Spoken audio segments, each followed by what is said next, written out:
je souhaiterais aujourd'hui partager avec vous un message intitulé « Priez sans cesse et ne perdez jamais courage ». Le passage biblique d'aujourd'hui est tiré de 1 Thessaloniciens 5:16-18. Lisons-les ensemble. Prenez garde que personne ne rende à autrui le mal pour le mal, mais poursuivez toujours le bien, soit entre vous, soit envers tous. Soyez toujours joyeux. Priez sans cesse. Rendez grâce en toutes choses, car c'est à votre égard la volonté de Dieu en Jésus-Christ.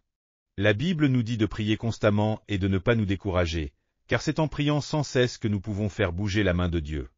Derrière nos vies, Dieu intervient de manière providentielle. Dans nos vies personnelles, nos familles, nos enfants, nos affaires, et même dans les nations, en fonction des décisions prises dans leur cœur. Ainsi, même si l'homme planifie son chemin, c'est Dieu qui dirige ses pas. Aujourd'hui, bien que je prêche devant vous, c'est le Saint-Esprit qui inspire et guide mes paroles. Sans l'Esprit Saint, rien ne peut être accompli.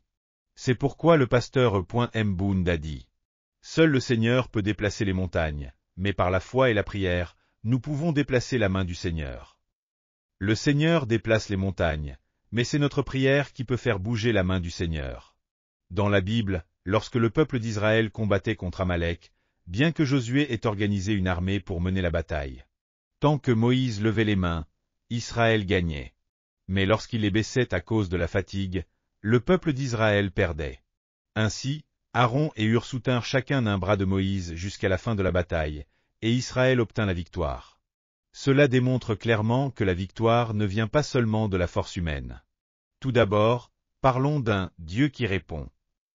Dans une ville, une pauvre veuve se rendit fréquemment chez un juge pour plaider sa cause contre un adversaire. Elle lui demanda de lui rendre justice, mais pendant un certain temps, il ne voulut rien entendre. Puis il se dit en lui-même « Bien que je ne crains ni Dieu ni les hommes, cette veuve m'ennuie tellement que je vais finir par lui rendre justice, sinon elle va continuer à me tourmenter sans cesse. » L'un des secrets de la prière est de continuer à prier jusqu'à ce que la réponse arrive. Dans cette histoire, bien que la veuve ait été confrontée à une injustice, elle n'a cessé d'implorer le juge, au point de le fatiguer. Le Seigneur nous enseigne ici que nous devons persister dans la prière, même jusqu'à ce que la réponse soit donnée. Un autre exemple est celui d'un homme qui, en pleine nuit, frappa à la porte d'un voisin pour lui demander du pain. Car un ami voyageur était arrivé chez lui et il n'avait rien à lui offrir. Bien que tout le monde dormait, il insista tant et si bien que son voisin finit par lui donner du pain non pas par amitié, mais pour se débarrasser de lui.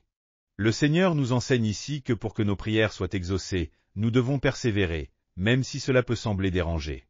C'est pourquoi certains se demandent si, à l'église du plein évangile de Yehuido, on crie si fort parce que Dieu est sourd?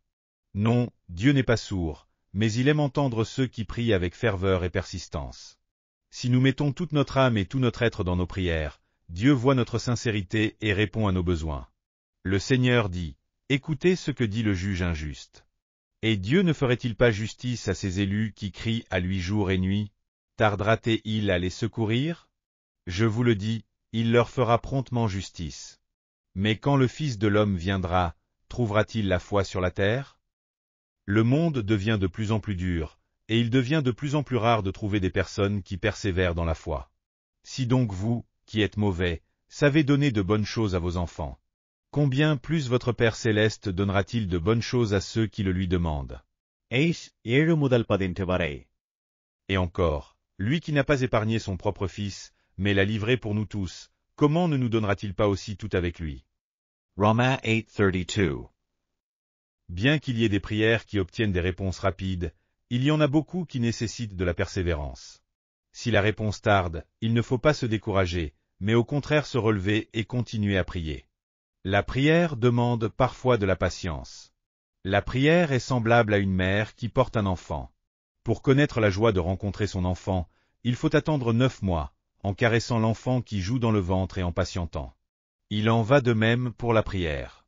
Il faut imaginer la réalisation de notre désir, et attendre en prière jusqu'à ce qu'il s'accomplisse. La patience mène à la joie de la réponse. Abraham a prié pendant 25 ans avant de recevoir le fils promis.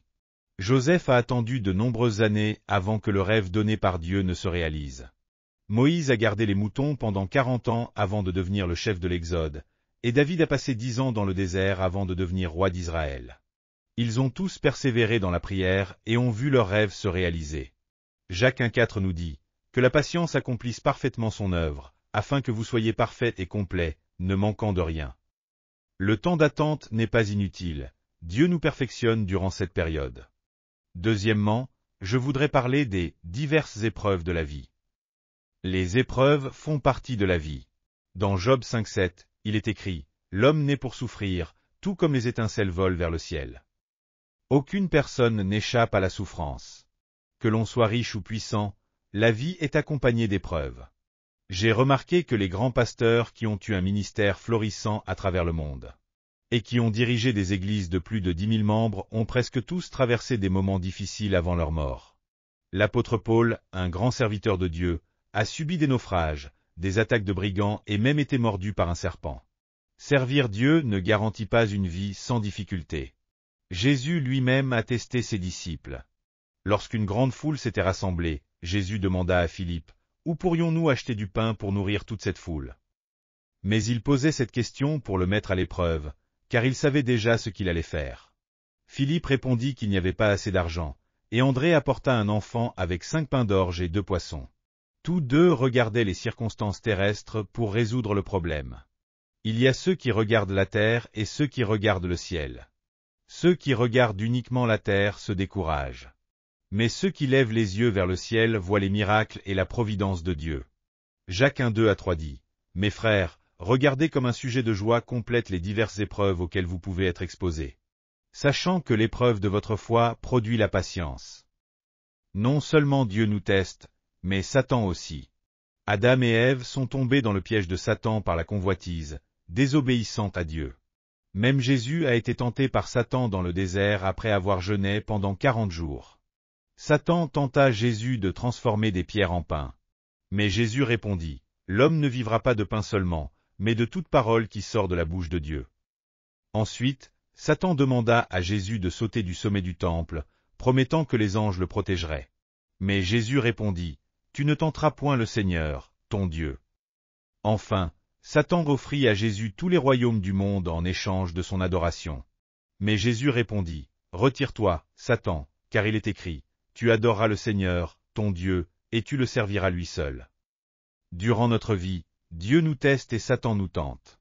Mais si nous cherchons d'abord le royaume de Dieu et sa justice, et que nous aimons Dieu, nous surmonterons toutes les épreuves.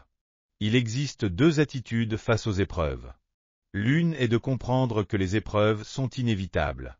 Le docteur Viktor Frankl, qui a survécu au camp de concentration nazi, a déclaré « La souffrance est une malédiction pour ceux qui abandonnent, mais pour ceux qui découvrent son sens, elle devient une bénédiction. » Il a expliqué que lorsque l'on rencontre un obstacle sur le chemin de la vie, certains disent « Qui a mis cet obstacle ici ?»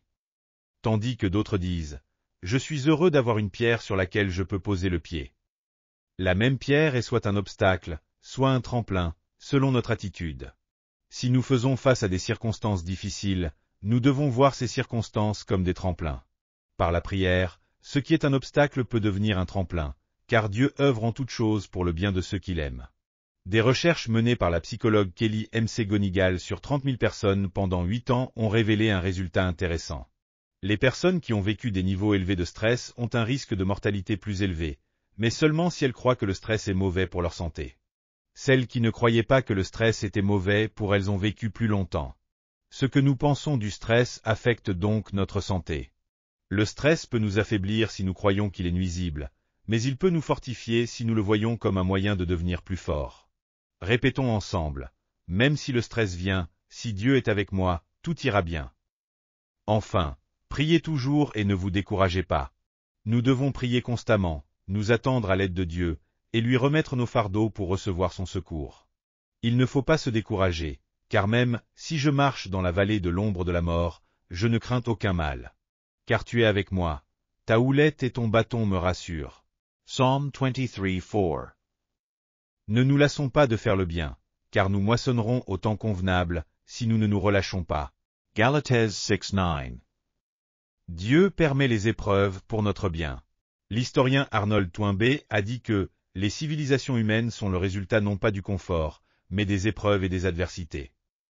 De même, ce n'est pas dans un environnement paisible, mais en surmontant les difficultés que nous, en tant qu'individus, grandissons et prospérons avec l'aide de Dieu. Certains nient l'existence de Dieu, et d'autres, tout en reconnaissant son existence, vivent sans s'intéresser à lui. Mais en tant qu'enfants de Dieu, nous vivons en communion avec lui par la prière.